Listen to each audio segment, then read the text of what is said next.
سورۃ محمد صلی اللہ علیہ وسلم۔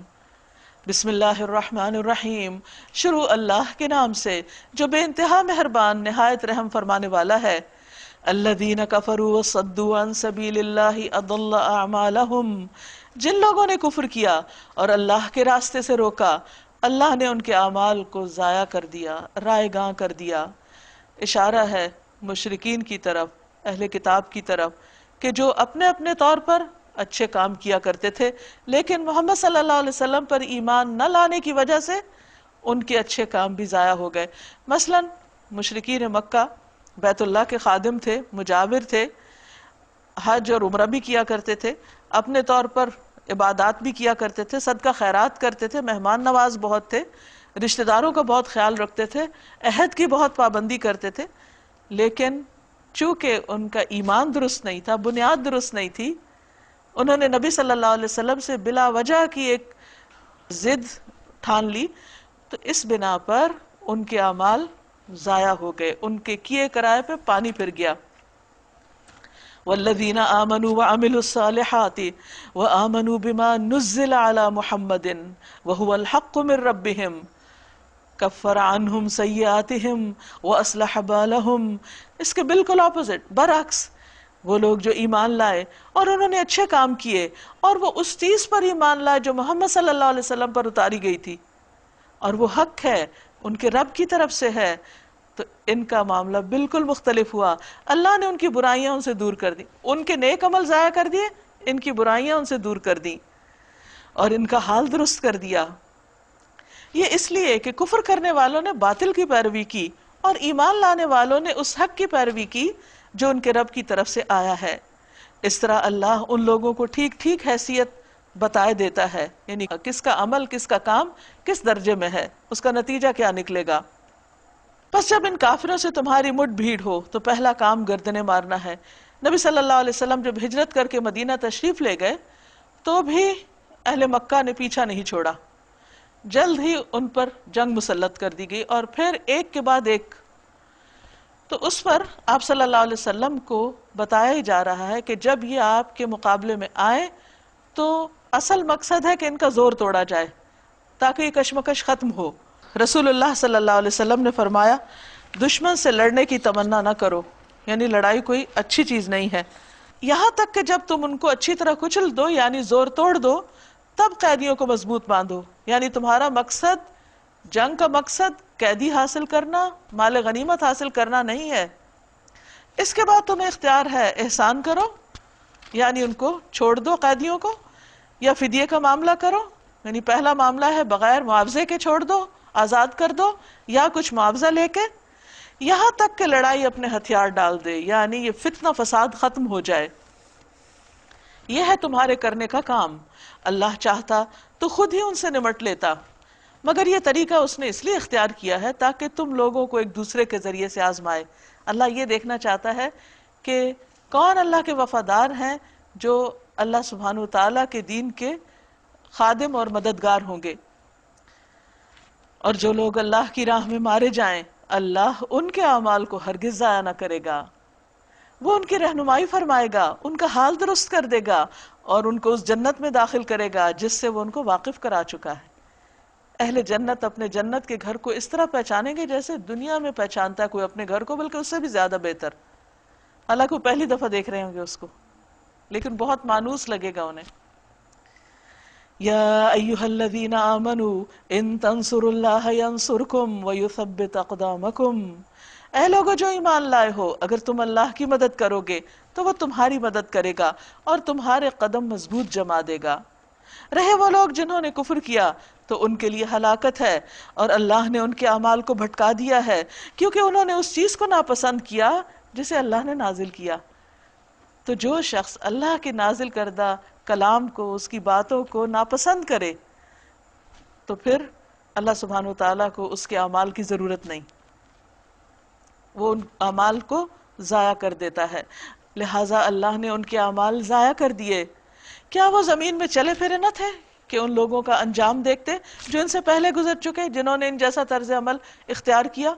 اللہ نے ان کا سب کچھ ان پر الٹ دیا اور ایسے ہی نتائج جن کافروں کے لیے مقدر ہیں، یعنی ان کی بربادی ہوئی، اور اگر یہ باز نہیں آئیں گے تو اسی انجام کو پہنچیں گے۔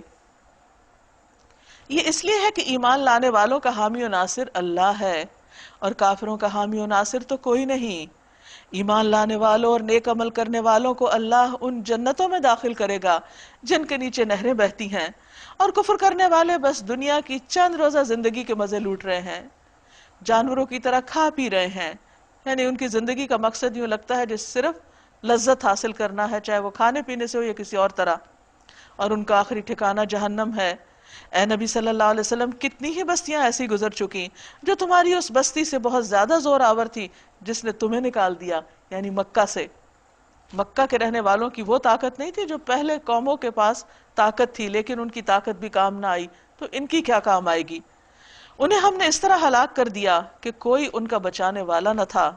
بھلا کہیں ایسا ہو سکتا ہے کہ جو اپنے رب کی طرف سے ایک صاف اور صریح ہدایت پر ہو، وہ ان لوگوں کی طرح ہو جائے جن کے لیے ان کا برا عمل خوشنما بنا دیا گیا ہے اور وہ اپنی خواہشات کے پیرو بن گئے ہیں؟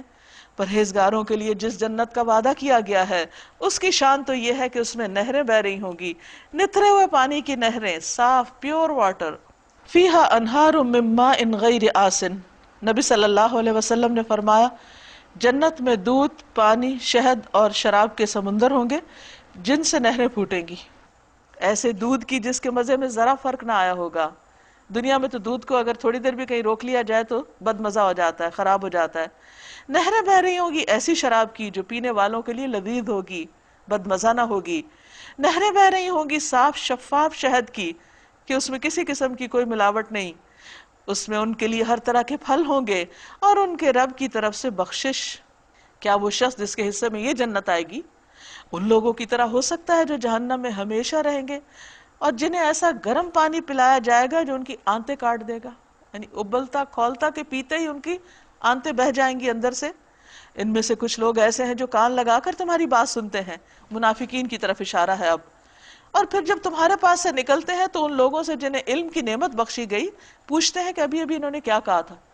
یعنی ایسے لوگوں کو دین کی باتوں سے کوئی دلچسپی نہیں ہوتی، وہ کسی مجلس میں بیٹھتے بھی ہیں تو سنجیدہ نہیں ہوتے، دل ان کا کہیں اور ہی اٹکا ہوا ہوتا ہے، اس لیے جب وہ وہاں سے اٹھتے ہیں تو انہیں کچھ یاد نہیں ہوتا کہ کیا پڑھا سنا تھا، اور باہر جا کے پوچھتے ہیں کہ اچھا آج بھلا کیا بات ہوئی تھی۔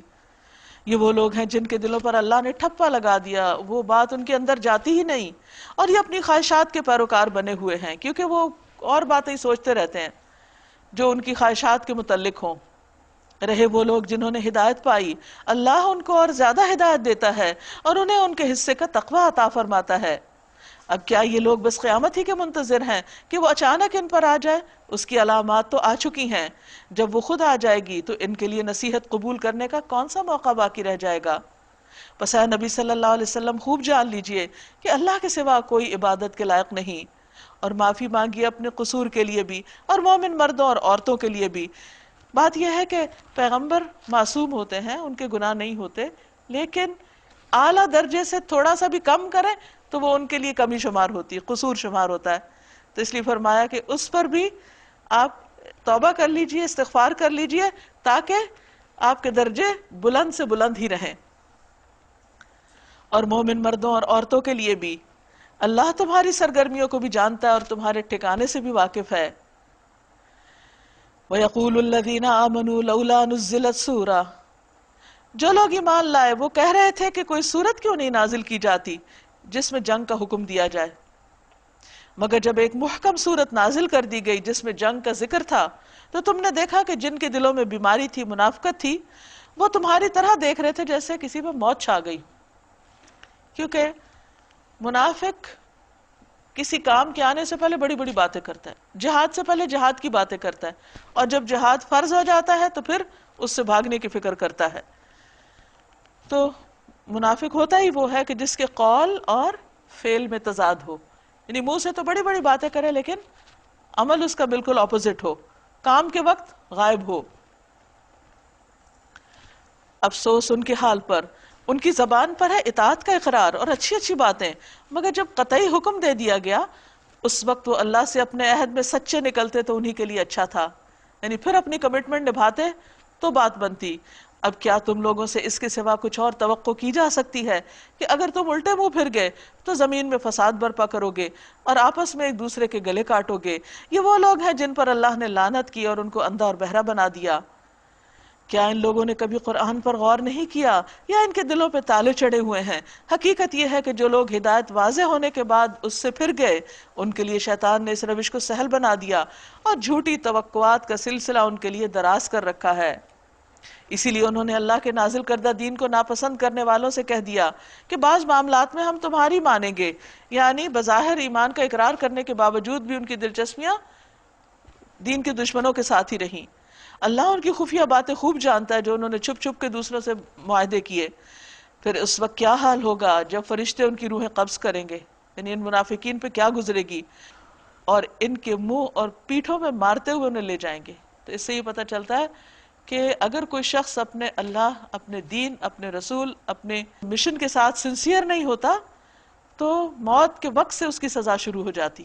کیونکہ بہت سے لوگ کہتے ہیں نا کہ ابھی تو فیصلہ ہی نہیں ہوا، قیامت ہی نہیں آئی، تو یہ سزا کیوں؟ یہ سزا ہے اس غداری کی، بے وفائی کی، جس میں وہ رنگے ہاتھوں پکڑے گئے۔ تو جب کوئی مجرم پکڑا جاتا ہے تو اس پر اسی وقت سے اس کی پکڑ شروع ہو جاتی ہے، اس کو ہینڈ کف لگا دیے جاتے ہیں یا اس کی مار پٹائی بھی بعض کیسز میں ہوتی ہے۔ تو یہی انجام ان کا ہوا کیونکہ ان کی وفاداریاں مشکوک تھیں۔ یہ اسی لیے تو ہوگا کہ انہوں نے اس طریقے کی پیروی کی جو اللہ کو ناراض کرنے والا ہے۔ یہ کیوں ہوا؟ کیونکہ وہ اللہ کو غضبناک کرنے والے کام کرتے ہیں اور اس کی رضا کا راستہ اختیار کرنا پسند نہ کیا۔ اسی بنا پر اس نے ان کے سب اعمال ضائع کر دیے جو انہوں نے ظاہری اسلام میں کیے بھی تھے، کچھ نمازیں پڑھی، کچھ صدقہ خیرات دیا اپنے آپ کو مسلمان شو کرنے کے لیے، وہ سب بھی صاف ہو گئے۔ کیا وہ لوگ جن کے دلوں میں بیماری ہے یہ سمجھے بیٹھے ہیں کہ اللہ ان کے دلوں کے کھوٹ ظاہر نہیں کرے گا؟ ہم چاہیں تو انہیں تم کو آنکھوں سے دکھا دیں اور ان کے چہروں سے تم ان کو پہچان لو، مگر ان کے انداز کلام سے تو تم ان جان ہی لوگے، یعنی وہ صرف باتیں کرنے والے لوگ ہیں۔ اللہ تم سب کے اعمال سے خوب واقف ہے، یعنی اسے باتیں نہیں کام چاہیے۔ ہم ضرور تم لوگوں کو آزمائش میں ڈالیں گے تاکہ تمہارے حالات کی جانچ کریں۔ مخلص مومنوں کو، منافقوں کو، سب کو اللہ آزماتا ہے تاکہ پتہ چل جائے کہ سچا کون ہے، اور دیکھ لیں کہ تم میں مجاہد اور ثابت قدم کون ہیں۔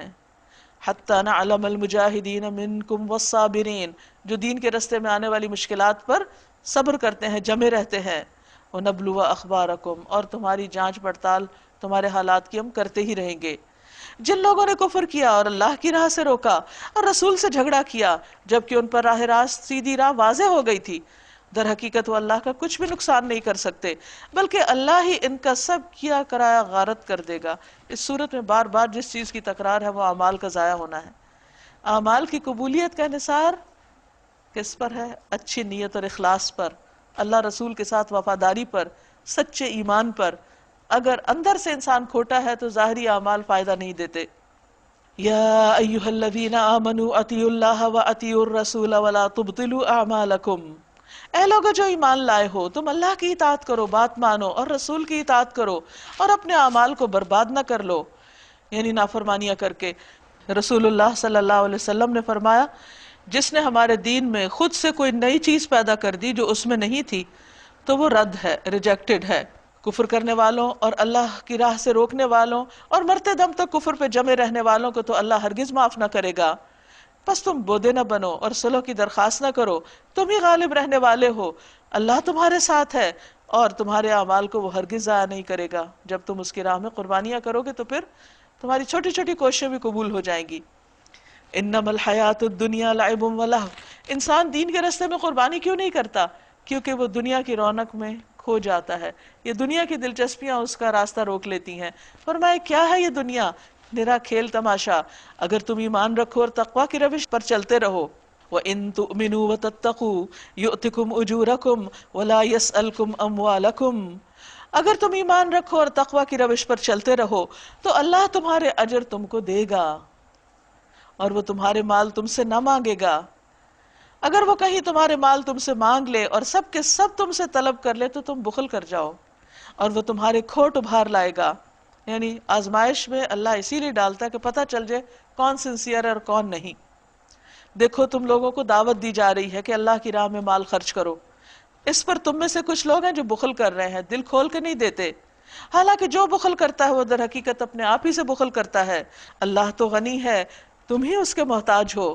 اگر تم منہ موڑو گے، تم اس کے دین کے راستے میں نہیں نکلو گے، تم قربانی نہیں کرو گے، تو اللہ تمہاری جگہ کسی اور قوم کو لے آئے گا اور وہ تم جیسے نہ ہوں گے۔